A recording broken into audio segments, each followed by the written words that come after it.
Capítulo 20. Joana d'Arc no século XX. Seus admiradores, seus detratores. Dói-me ver que os franceses disputam entre si minha alma. Jeanne. A segunda metade do 19º século e o começo do século XX assistiram à formação de uma forte corrente de opinião, simultaneamente leiga e religiosa, a favor da Virgem Lorena. As reputações mal firmadas não resistem à ação do tempo.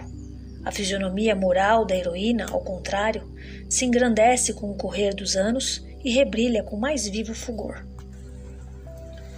De duas fontes emana essa corrente de opinião. De um lado, servem-lhe de origem as numerosas obras de história e de erudição publicadas por J. Michelet, Quicherat, H. Martin, Wallon, Simeon Luce, J. Fabre e outros. Nesta ordem de ideias, nenhum assunto ainda gerou tão imponente cabedal de trabalhos. Flui também dos inquéritos e do processo dirigidos pela Igreja Católica, tendo em vista a canonização de Joana d'Arc. De ambos os lados, a memória da heroína encontrou admiradores sinceros e defensores generosos. Após longo período de silêncio e de esquecimento, opera-se como que um acordar no entusiasmo. É de se dar a supor que estamos no dia seguinte ao da libertação de Orleans. À medida que os trabalhos avançam, luz mais completa se faz. A grande figura sai dos limites estreitos em que o passado a confinara e aparece em toda a sua beleza, como a mais pura encarnação da ideia de pátria, como um verdadeiro Messias nacional. Este ímpeto, magnífico de simpatia, não cessou de acentuar-se, malgrado aos esforços de alguns detratores, dos quais mais longe falaremos. Hoje, a Pocella está a pique de tornar-se o vulto histórico mais popular de nosso país. Em 1884, o gabinete político, presidido por Dupuy, tomou a iniciativa de uma festa nacional em honra de Joana d'Arc. A 30 de junho, uma primeira proposta foi feita à Câmara, assinada por 252 deputados, e começava por uma exposição de motivos assim concebida. Grande movimento de opinião acaba de produzir-se em favor da instituição de uma festa nacional de Joana d'Arc, festa que seria do patriotismo. Cumprira optar por uma de suas datas, a de 8 de maio, data gloriosa da libertação de Orleans, e a de 30 de maio, data aniversária da morte de Joana d'Arc. Estando a 30 de maio muito próxima do 14 de julho, proporíamos a 8 de maio. Nesse dia, todos os franceses se uniram numa benéfica comunhão de entusiasmo. A comissão de iniciativa concluiu opinando por que a proposta fosse tomada em consideração. Mas ao encernar-se, a legislatura ficou pendente e depois foi submetida ao Senado a requerimento de 120 senadores republicanos.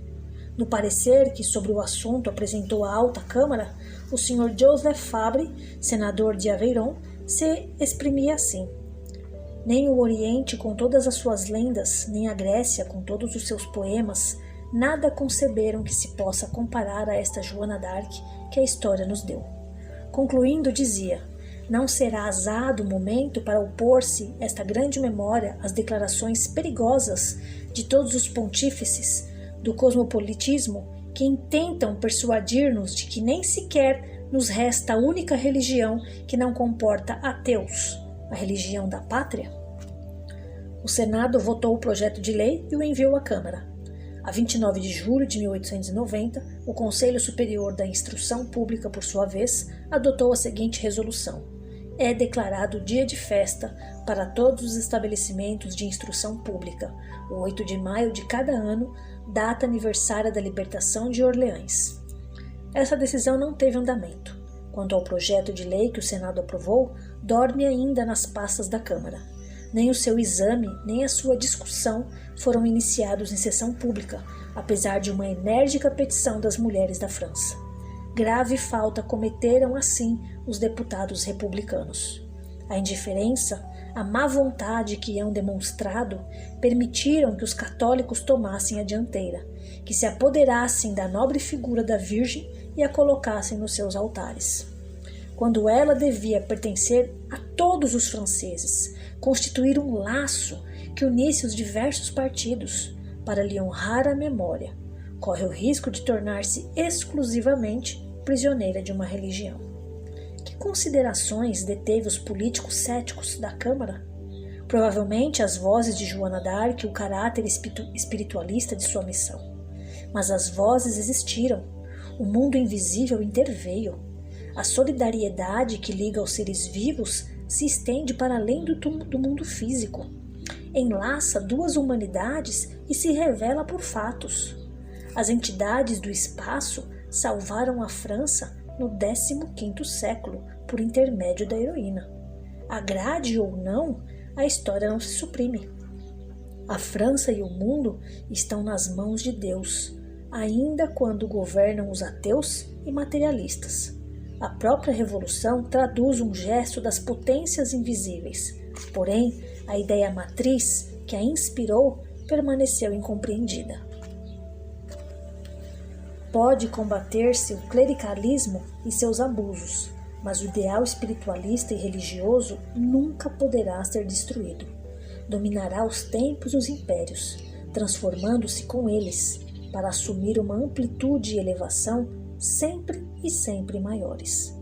Quanto a essa espécie de monopolização da memória de Joana pela Igreja Católica, só foi possível, não o esqueçamos, graças à pequenez d'alma de certos republicanos. Joana se constituiu credora da afeição tanto dos democratas como dos clericais, por títulos da mesma valia. De fato, sua obra não é somente uma afirmação do além, senão também a glorificação do povo, de cujo seio ela emergiu, a glorificação da mulher, a do direito das nações e, sobretudo, a consagração da inviolabilidade das consciências. Muito diversa da dos republicanos de nossos dias, era a maneira por que os homens de 89 e de 48 concebiam a personalidade ideal de Joana. Ante a sua memória, todos se inclinavam e Barbès escrevia: dia virá em que até a mais pequenina de nossas aldeias lhe erigirá uma estátua. De parte dos católicos, um movimento de opinião em favor da Libertadora se operou regular e continuamente. O bispo de Orleans, Monsenhor Dupanloup, foi o primeiro a pensar no projeto da canonização. A 8 de maio de 1869, dirigiu ao Papa Pio IX um requerimento, assinado por grande número de bispos, pedindo que a Pucella, proclamada santa, pudesse receber nos templos as homenagens e orações dos fiéis. Os sucessos de 1870 e a queda do poder temporal retardaram os efeitos dessa primeira súplica, mas pouco depois a questão voltou à baila e o processo de informação, ordenado em 1874, terminou em 1876. A 11 de outubro de 1888, 32 cardeais, a ser bispos e bispos franceses, dirigiram a Leão XIII uma suplicação para que Joana d'Arc fosse sem demora colocada nos altares. A 27 de janeiro de 1894, a Congregação dos Ritos unanimemente se pronunciava favorável à admissão da causa e Joana era declarada venerável. É o primeiro grau da canonização. Em seguida, veio a beatificação, celebrada com grande pompa, a 24 de abril de 1909, em São Paulo de Roma, por Pio X, estando presentes 30.000 peregrinos franceses, entre os quais 65 bispos. A multidão, transbordando do templo, enchia o adro e se comprimia na praça até a colunata de Berlim. Para justificarem essa beatificação, recorreram a motivos de causar pasmo, curas milagrosas de cancros e outras moléstias operadas por Joana d'Arc em religiosas a cujas preces atendera. Sabemos que tais curas são uma das condições que a Igreja impõe para a canonização. mas não achariam coisa melhor? De maneira alguma pensamos em censurar as manifestações solenes que se efetuaram em Roma e na França inteira. A todos os franceses assiste o direito de honorificar a seu modo a Libertadora. Apenas lamentamos que um partido político aproveite quase exclusivamente dessa beatificação, por culpa de republicanos materialistas e maus patriotas, baldos de senso prático e de clarividência. Dizemos partido político. Com efeito, no movimento católico em favor de Joana, evidencia-se o interesse de casta. Exploram a memória da heroína e a deformam, santificando-a. Procuram fazer dela um troféu, um emblema de aliança para lutas semipolíticas, semi-religiosas.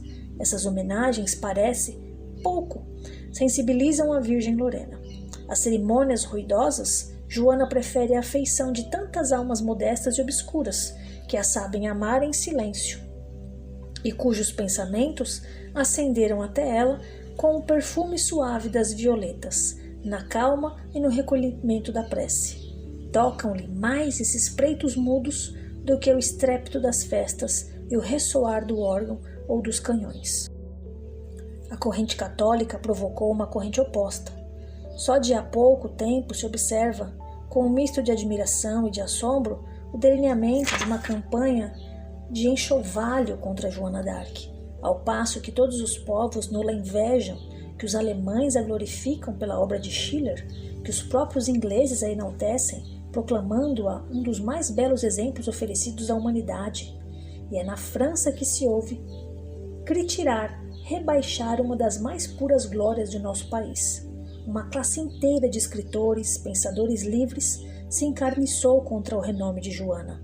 Até a franco-maçonaria, associação poderosa que por séculos foi o asilo de todas as ideias generosas, o refúgio e o esteio dos que pela liberdade combatiam a opressão, obcecada agora pelo seu materialismo doutrinal, desceu ao ponto de tomar a iniciativa de um movimento infenso, a Grande Inspirada. A instituição de uma festa de Joana d'Arc infundiu, provavelmente, nos grãos-mestres da maçonaria francesa, o temor de que a glorificação da epopeia da Pucella determinasse a revivência do ideal religioso. Seja qual for o móvel a que tenham obedecido, eis aqui a circular que o presidente da loja, Clemente Amizade, endereçou aos deputados franco-maçons do parlamento no dia em que se ia dar começo na Câmara a discussão sobre a instituição da festa de Joana d'Arc. Abre aspas. A Câmara vai hoje ocupar-se com um parecer sentimental, apoiado em petições de mulheres sugestionadas pelas curas. O projeto de lei instituindo uma festa de Joana d'Arc traz numerosas assinaturas de membros do parlamento, cegos ou cúmplices da reação clerical. Os cegos deixamos aos nossos cuidados. MM, CC, segundo, abre-lhe os olhos. Dos cúmplices do Papa e dos jesuítas, desses nos encarregamos nós. Havemos de conhecê-los e não os esqueceremos. Mas suplicamos ao MM, CC, segundo, republicanos sem compromissos sórdidos que impeçam a instituição da festa de Joana d'Arc. Esta injunção produziu desejado efeito, a inclusão do projeto em ordem do dia que foi definitivamente repelida em 1898. Terão obedecido a imensa palavra de ordem o diretor de um jornal parisiense e o professor da universidade, que granjearam notoriedade especial, desnaturando a obra de Joana, ou apenas cederam à necessidade malsã peculiar a certos espíritos de apoucar tudo que traz um cunho de superioridade? Não sabemos, mas ninguém pode deixar de deplorar a atitude desses dois homens, cuja cultura intelectual os devera preservar de semelhante aviltamento. Leiamos o que escreveu o Sr. Beringer, diretor do jornal L'Action, sobre a grande alma cuja vida acabamos de estudar. Abre aspas.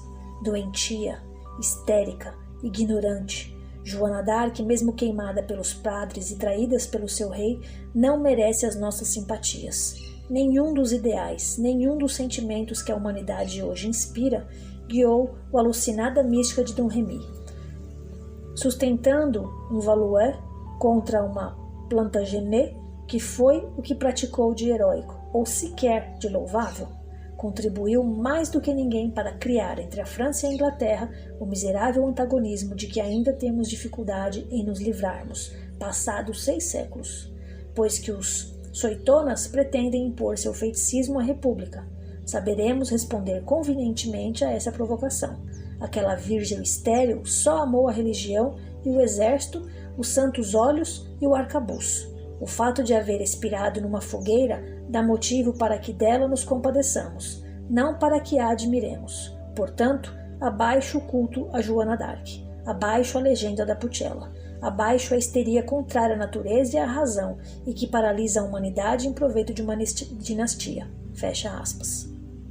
Que dizer deste amontoado de insânias, onde quase que cada palavra é um ultraje, cada pensamento um desafio à história e ao bom senso? E que dizer também do Sr. Talamas, professor de um liceu de Paris, procurando incutir nos cérebros juvenis dos que lhe frequentam os cursos, meninos de 15 anos, a dúvida sobre o verdadeiro caráter da Pucella? Em que fonte terá ele bebido sua pretensa erudição? Jaurès, o grande orador socialista, mais hábil, se mostrou quando, a 1 de dezembro de 1904, tomou na Câmara dos Deputados a defesa deste original professor de História e logrou salvá-lo das penas disciplinares que lhe seriam talvez impostas, indo aurir, nas suas reminiscências da escola, os elementos para um arremedo de panegírico da grande caluniada. Em seu discurso, Joana não é mais a alucinada que o professor do liceu Condorcet pintara aos alunos. O orador se vê obrigado a conceder-lhe uma grandeza maravilhosa de inspiração moral. Depois, atenua esta apreciação, sem dúvida muito espiritualista, encomiando excessivamente a maravilhosa finura e a sutileza de espírito da Virgem, elo que aprende ao antigo fundo gaulês de nossa raça. Em seus artigos, conferências e brochuras, o Sr. Talamas se revela tão alheio ao patriotismo e aos nobres sentimentos que formam o tecido da história da Pucella, quanto às noções psíquicas e aos conhecimentos militares indispensáveis à boa compreensão e, sobretudo, à narração dessa história. Há quem lhe perlustrar o opúsculo Jeanne d'Arc, l'Histoire de Legende, surpreenderá desde logo a leviandade com que ele se abalança a dar lições a historiadores tais como Michelet, H. Martin e outros que leram os textos, que os entenderam e interpretaram logicamente numa bela linguagem do ponto de vista psicológico, patriótico e humano em que se colocaram. Não obstante fazer aqui e ali justiça à esplêndida convicção, o mesmo ao heroísmo da Pucella, a fisionomia da Virgem Lorena lhe sai esfumada, apagada da pena, sua memória empalidece, seu papel se torna insignificante, passando ela a ser uma personagem de segunda ou terceira ordem. Por vezes, adota a tática de compará-la a outros videntes, Catarina de La Rochelle e Penriac a Breton. Ora, for inútil rebuscar na existência dessas duas pobres mulheres um fato, um ato, uma palavra comparáveis aos que abundam na vida de Joana. Tal confronto evidencia uma premeditação, um desejo de amesquinhar a heroína. Em suas conferências através da França, o Sr. Talamas emite a opinião de que os orleaneses sitiados podiam por si só libertar-se. Na brochura, seu parecer é inteiramente outro. A tomada de Orleans, diz na página 34, em prazo mais ou menos longo, apesar de má direção do cerco, era igualmente fatal. Os parisienses, em 1870, também podiam expulsar os alemães. Não lhes faltavam nem homens, nem dinheiro, nem coragem. Faltou-lhes, porém, um chefe dotado de comunicativa fé e dos talentos militares precisos. Orleans encontrou tal chefe e foi salva por ele. Entre os escritores que se propuseram a tarefa de retratar Joana d'Arc, o Sr. Anatole France conquistou lugar saliente, publicando em 1908 2 grossos volumes em oitavo. Sua obra, porém, tão importante na aparência pela extensão e pela documentação, perde muito de valor assim que submetida a uma atenta análise. O que nela predomina são as ironias pérfidas e as zombarias sutis. Não encerra brutalidades análogas às de Berenguer e outros críticos. O hábil acadêmico procede por insinuação.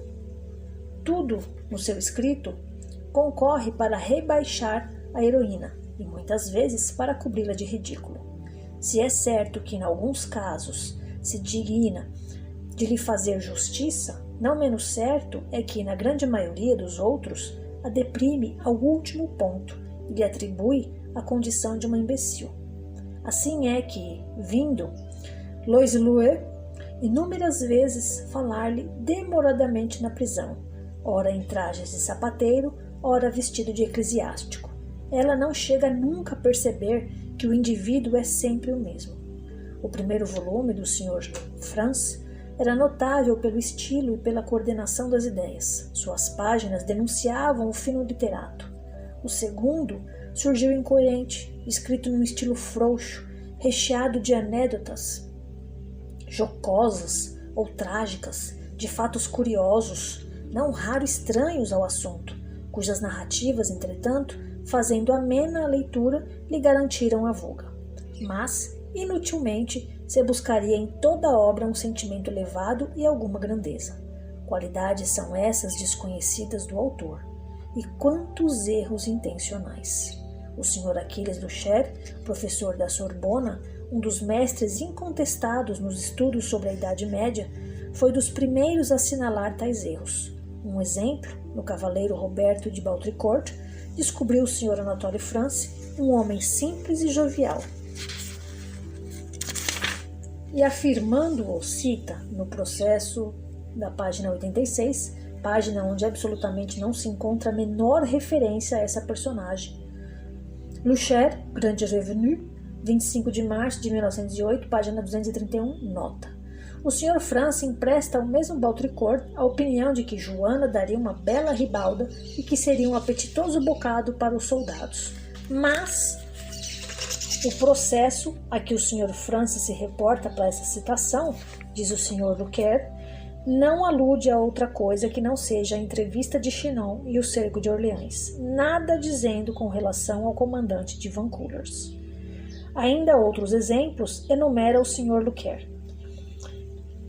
Na idênticas comprovações se encontram feitas pelo Sr. Salomon Reinach. O Sr. France escreve: ela ouviu a voz que lhe dizia, ei-lo, e cita numa nota o processo onde não se acha coisa alguma que com isso se pareça. Ao mesmo trabalho se deu o Sr. Andrew Lang, a propósito de uma pretendida profecia que os padres teriam revelado a alguns devotos, no número dos quais estava Joane d'Arc, o Sr. Long pondera. Em apoio do que avança, indica o Sr. France, uma passagem do processo que prova exatamente o contrário de que ele acaba de afirmar. No outro ponto, o Sr. France relata viagens que Joana teria empreendido a Tours, a fim de comparecer aí perante o vigário-geral, sob a acusação de haver faltado a uma promessa de casamento. E o Sr. Lang objeta. Apoiando suas narrativas, o Sr. France aponta 3 páginas do processo, título 1 e 2. Uma delas, título 2, página 476, não existe. As 2 outras em nada confirmam o que ele narra, e uma das páginas seguintes o contradiz. Num artigo bibliográfico publicado pela Revue Hebdomadaire 265, o Sr. Frank Brentano realça com precisão essas imperfeições graves na obra do Sr. France. As inexatidões se sucedem ininterruptamente. São de causar surpresa, partindo de um escritor que no correr do seu prefácio se mostra tão severo para com os que o precederam. Isso, entretanto, não passa de pecado venial. Fica-se, porém, perplexo relativamente ao valor histórico da obra de France, quando se verifica que os textos têm uma inteligência diversa da que lhes ele atribui. Se já é lamentável que um historiador force seu pensamento na direção de ideias preconcebidas, que se há de dizer daqueles que sujeita a igual violência os próprios documentos? Os diferentes críticos que até hoje se ocuparam com a obra retumbante do Sr. Francis, dessa Vie de Jeanne d'Arc, que tanto ruído produziu antes mesmo que aparecesse, tomaram-se de espanto, verificando em muitos pontos a propósito dos textos citados pelo autor como fundamento de sua narrativa ou de suas opiniões, que não só esses textos estavam reproduzidos ou comentados inexatamente, mas que não continham o que quer que se relacionasse, próxima ou remotamente, com o que o autor os obrigava a dizer. O senso comum, diz o Sr. Francis, raramente é o senso do justo e do verdadeiro. Por isso, o senso comum foi excluído do seu livro, com meticuloso cuidado, e substituído para gozo do leitor por pitorescas e inesperadas histórias.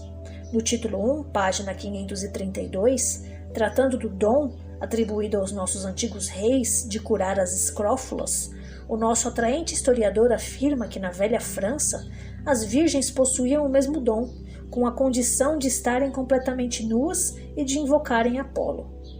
Aí tem diz uma coisa que, quando menos qualificar, se deve de imprevista. A citação indica Leber, de Cerimônias do Sacre. O Sr. Salomão Reinach a verificou. Trata-se de um tópico de Plínio, que vivia no primeiro século, aproveitado por um clérigo. No mesmo artigo, o Sr. Funk Brentano cita ainda a opinião de Andrew Lang, autor de apreciada obra sobre Joana d'Arc publicada em inglês. O Sr. Lang assinala a eterna e displicente chacota com que o Sr. Francis martiriza literalmente os seus leitores. O termo chacota é, sem dúvida, um pouco duro. O Sr. Francis não chacoteia, não vai além do fino sorriso de um ironista amável. Porém, a ironia não é história. O ironista moteja e o historiador deve explicar. Que é a história? A explicação dos fatos do passado. Mas voltemos ao Sr. Lang, que diz: a primeira qualidade do verdadeiro historiador é a imaginação simpática, e só ela permite ao leitor compreender a época de que o historiador fala, conhecer-lhe os pensamentos e sentimentos e, de certo modo, reviver a vida dos homens de outrora. O Sr. Anatole France falece tal dom por maneira surpreendente. O Sr. France é um admirável sofista, tomada esta expressão no seu verdadeiro sentido. Finalmente, o Sr. Funk Brentano comenta um artigo do crítico alemão Max Nordau sobre a Joana d'Arc de Anatole France. Começa o artigo por estas palavras, tomadas a Schiller, a propósito da Pucella de Orleans. O mundo gosta de empanar tudo o que brilha, de arrastar pelo pó o que é elevado. A conclusão correspondia a este introito. Depois do trabalho de Anatole France, difícil nos será passar, sem um movimento de ombros, por diante da estátua equestre da Pucella de Orleans. Sem brutalidade, com a mão leve, cariciosa e delicada de uma criadinha, ele a despojou de sua legenda, e eis que, privada dos ricos enfeites formados de contos e de tradições, Joana d'Arc não mais inspira senão piedade, não mais pode pretender admiração, nem mesmo simpatia. Estas linhas acentuam fortemente o caráter pérfido e malfazejo da obra de um escritor que se diz racionalista, mas que, não compreendendo os efeitos, tem, no entanto, a pretensão de lhes indicar as causas, que não hesita em desfigurar os textos para falsear a opinião. A obra do Sr. Anatole France é, sob certos pontos de vista, um erro grosseiro e uma ação má. Podem ser-lhe aplicadas essas palavras de Style a propósito da Pucella de Voltaire. É um crime de lesa pátria. A essas diatribes, vamos opor a opinião de contemporâneos ilustres que não se deixaram cegar pelo ódio político. Já no fim do século passado, um jornalista, Ivan de Voistine, Tendo tido a ideia de pedir aos membros da Academia Francesa suas opiniões sobre Joana d'Arc, colheu uma série de manifestações de sentimento que constitui o mais precioso elogio da inspirada. Esses homens, que são os mais graduados representantes do talento e do espírito em nosso país, timbraram em depor aos pés da heroína tributos de admiração e de reconhecimento. Pastor escrevia, abre aspas, a grandeza das ações humanas se mede pela inspiração de que decorrem. Sublime prova desse acerto nos dá a vida de Joana d'Arc. Fecha aspas. Gaston Boissier exclamava por sua vez, abre aspas, recomendo-la, ela é bem de nossa raça e de nosso sangue, francesa pelas qualidades do espírito, tanto quanto por seu amor à França. Fecha aspas. Leon Say dizia, quando as desgraças afligem a pátria, resta aos franceses um consolo. Lembram-se de que houve uma Joana d'Arc e de que a história se repete. Enfim, Alexandre Dumas Filho, numa fórmula concisa, exprimiu os sentimentos do país inteiro. Creio que na França toda a gente pensa de Joana d'Arc o que eu penso. Admiro-a, tenho-lhe saudades, espero-a. Muitos outros pensadores e políticos se associaram a esta manifestação, num discurso que pronunciou no Circuit Américain. Gambetta exclamava, abre aspas, precisamos pôr termo às contendas históricas. Devemos admirar apaixonadamente a figura da Lorena, que surgiu no século XV para abater o estrangeiro e nos restituir a pátria. Fecha aspas. De seu lado, Júlio Favre fez em Antuérpia um panegírico de Joana d'Arc, terminando assim. Joana, Pucella de Orleans, é a França bem amada, a quem devemos dedicar-nos tanto mais quanto maiores forem os seus infortúnios. É mais ainda, é o dever, é o sacrifício, é o heroísmo da virtude. Os séculos cheios de gratidão nunca bendirão bastante. Felizes de nós, se os exemplos que ela nos legou puderem retemperar as almas, apaixoná-las pelo bem e espargir, por sobre a pátria inteira, os germens fecundos das inspirações nobres e das dedicações abnegadas. Antes de Júlio Favre, Eugênio Paletin admirara Joana como a padroeira da democracia. Também ele dizia, ó nobre virgem, tiveste que pagar com teu sangue a glória mais sublime que já aureolou humana fronte. Teu martírio ainda mais divinizou a tua missão. Foste a mulher mais admirável que já habitou a terra dos viventes. És agora a mais pura estrela que brilha no horizonte da história. Francisque Sarcey, inscrevendo-se nas listas do bispo de Verdun, declarava saudar com todo o seu patriotismo o dia em que as igrejas do país, sem exceção de nenhuma, se abrissem ao mesmo tempo para celebrar Joana e lhe consagrassem uma capela que as mulheres fossem alcatifar de flores. Esta declaração nos reconduz ao campo adverso, ao campo dos que pensam haver remido o passado, colocando em seus altares a estátua da heroína. Já nos explicamos suficientemente a este respeito no lugar apropriado. Não temos, pois, que insistir. Nas mensagens que deixamos transcritas, a própria Joana se pronunciou sobre esse ponto. Depois da sua, a nossa palavra careceria de autoridade. Relembremos tão somente alguns conceitos e discursos que singularmente destoam da afirmação dos escritores e oradores desse partido, conceitos e discursos segundo os quais o culto prestado à nova santa é um sentimento nobre e sem liga, uma das mais puras formas do amor ao país.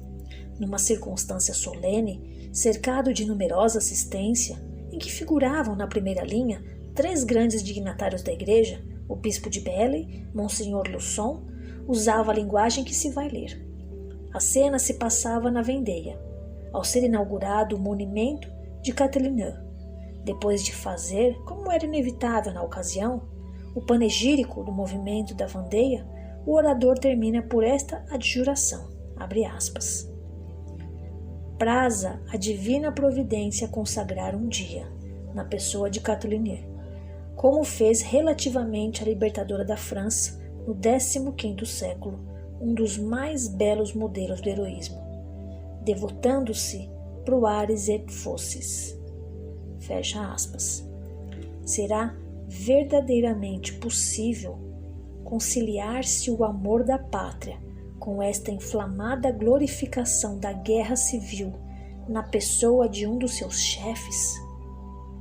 Será patriotismo esta cegueira que confunde num só elogio a camponesa heróica que outrora expulsava da França o inglês e os vendeanos que o introduziam? Cumpre também notar que Le Monde et l'Univers combateram vivamente a ideia de a República instituir uma festa de Joana d'Arc e sustentarem que só aos católicos e aos realistas competia celebrar a Pucella. Em diversos pontos da França, inúmeras manifestações políticas se têm levado a efeito, nas quais fizeram do nome de Joana d'Arc um troféu, uma arma de combate. Citemos um único exemplo. Le Journal, de 5 de julho de 1909, publicou o seguinte: Lille, 4 de julho. Efetuou-se, esta tarde, uma reunião realista em Lille, achando-se presentes 400 pessoas.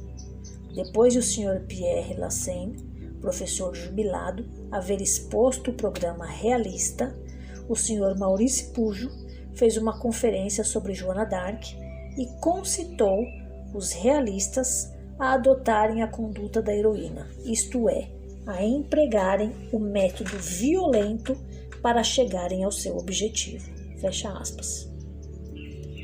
Certamente é lícito aos católicos e aos realistas honrarem a seu modo tão bendita memória, mas que não esqueçam uma coisa, que seria um ato culposo envolverem o nome da grande inspirada em nossas lutas, em nossas dissensões, e sob o pretexto de lhe rendermos homenagem, nos empenharmos em dividir os franceses, desacreditando pelas violências a causa a que julgamos servir. Joana pereceu vítima das paixões políticas e religiosas de seu tempo. E vemos que ao presente não falta analogia com o passado no que lhe diz respeito. Diversas correntes de opinião lhe arrastam a memória para todos os lados. Abandonada pelos republicanos da Câmara, que se dedicaram de sancionar a decisão do Senado, monopolizaram-na os realistas com intuitos muito interesseiros. Exaltada por uns, depreciada pelo espírito de oposição sistemática de outros, dar-se-á que seu prestígio sossobre essa tempestade de ideias? Não, que a pura e nobre imagem da Virgem Lorena está gravada para sempre no coração do povo, que a saberá amar sem pensamentos preconcebidos. Nada conseguirá riscá-la dali. Em meio de nossas discórdias, o nome de Joana d'Arc ainda é o único capaz de congregar todos os franceses para o culto da pátria. O amor da França arrefeceu no coração de seus filhos. Profundos dissídios os separam. Os partidos se guerreiam sem trevas. As reivindicações violentas de uns, o egoísmo e o ressentimento dos outros, tudo concorre para fragmentar a família francesa. Rareiam os grandes sentimentos. Os apetites, as cobiças e as paixões reinam soberanamente. Como no tempo de Joana, a voz dos espíritos se faz ouvir e nos fala, se não do ponto de vista material, pelo menos do ponto de vista moral, da grande lástima em que está a terra da França. Elevemos nossas almas acima das misérias e dos esfaleçamentos da hora que passa. Aprendamos, nos exemplos e nas palavras da heroína, a amar a pátria, de modo porque ela a soube amar, a servi-la com desinteresse e ânimo de sacrifício. Repitamos bem alto que Joana não pertence nem a um partido político, nem a uma igreja qualquer. Joana pertence à França, a todos os franceses. Nenhuma crítica, nenhuma controvérsia logrará manchar a auréola de santidade que a envolve. Graças a um movimento nacional irresistível, sua prodigiosa figura subirá cada vez mais alto no céu do pensamento calmo, concentrado, liberto de preocupações egoísticas. Ela aparece não mais como uma personalidade de primeira plana, mas como o ideal realizado da beleza moral. A história enumera brilhantes pleiades de seres geniais, de pensadores e de santos. Só menciona, porém, uma Joana d'Arc. Alma feita de poesia, de paixão patriótica e de fé celestial, ela se destaca fulgurante do conjunto das mais belas vidas humanas. Mostra-se sem véu ao nosso século do ceticismo e do desencantamento, como pura emanação do mundo superior, fonte de toda a força, de toda a consolação, de toda a luz desse mundo que tanto temos esquecido e para o qual devem agora voltar-se os nossos olhares.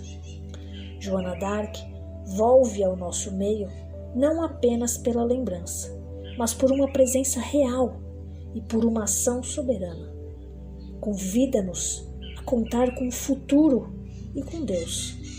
Sob a sua égide, a comunhão dos dois mundos, unidos em um só pensamento de amor e de fé, pode ainda realizar-se, a bem da regeneração da vida moral que expira, da renovação do pensamento e da consciência da humanidade.